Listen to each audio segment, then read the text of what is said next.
শুরুতে কিছু বলিনি যে শেষেই কথা হবে নাটকের, তবে নাটক মঞ্চায়ন হওয়ার পরে বোধহয় আর কিছু বলার থাকে না। আমাদের কথা আমাদের কথা না, রবীন্দ্রনাথের কথা যে এখনও প্রাসঙ্গিক। তিনি যা ভেবেছেন, যা ভেবেছিলেন এখনও সমানভাবে প্রাসঙ্গিক এবং সারা বিশ্বে প্রাসঙ্গিক। সেই জন্য খেয়াল করবেন যে আমরা কোনো ট্র্যাডিশনাল কস্টিউম ব্যবহার করিনি। যে কোনো দেশ, যে কোনো স্থান, যে কোনো কাল, যে কোনো পাত্রে এটা প্রাসঙ্গিক বলেই সেটাকে আমরা ব্যবহার করেছি।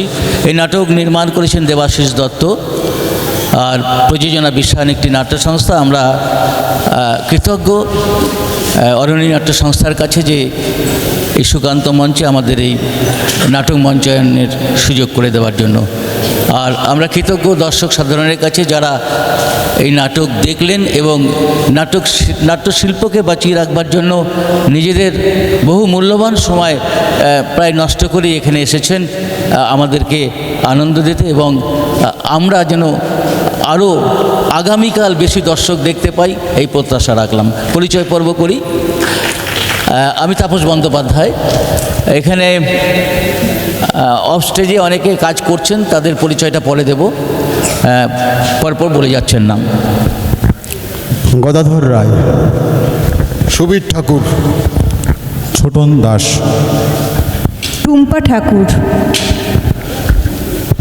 প্রলয় সরকার, অদ্রিজ ভট্টাচার্য, মৌমি সরকার, অঙ্গিকা ঘোষ, প্রণব কুমার কুণ্ডু, রুদ্র, শ্যামলী বন্দ্যোপাধ্যায়, রবি দে, উত্তম কুণ্ডু, উৎপল সাহা,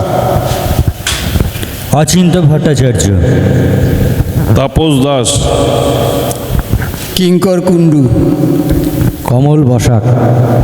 নমস্কার, আমার নাম পবন পাল, আমি আবহ প্রক্ষেপণে ছিলাম। একটি অসাধারণ অনবদ্য উপস্থাপনা আমরা উপভোগ করলাম।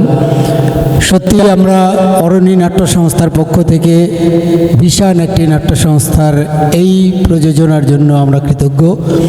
আমি মঞ্চে ডেকে নেব আমাদের সংস্থার সভাপতি মাননীয় অরবিন্দ তন্ত্রী মহাশয়কে। আপনি মঞ্চে আসুন।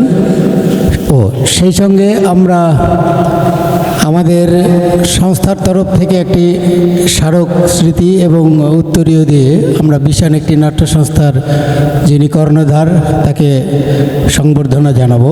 আমি ডাক্তারবাবুকে অনুরোধ করছি এটি সম্বর্ধিত করার জন্য।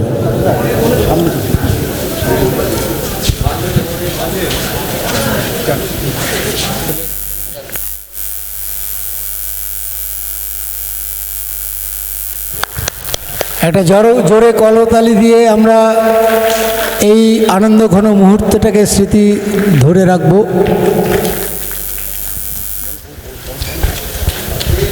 আমাদের এই অনবদ্য প্রযোজনা আমরা উপভোগ করলাম। সত্যি এর রেশ আমাদের থেকে যাবে। এর পরবর্তী আমাদের যে নাটকটা রয়েছে অরাজনৈতিক, ঠিক এই রকমই আমরা উপভোগ করব, কিন্তু একটা ভিন্ন স্বাদে।